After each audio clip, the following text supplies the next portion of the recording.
তাফসিরুল কবির প্রথম খণ্ড বিসমিল্লাহির রহমানির রহিমের ব্যাখ্যায় এসেছে, রোম সম্রাটের নাম ছিল হেরকেল বাদশাহ।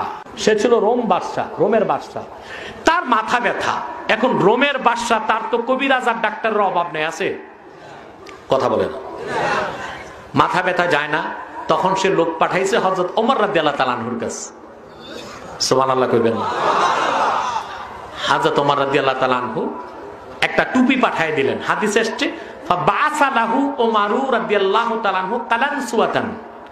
হযরত ওমর রোম সম্রাটের জন্য একটা টুপি পাঠিয়ে দিলেন।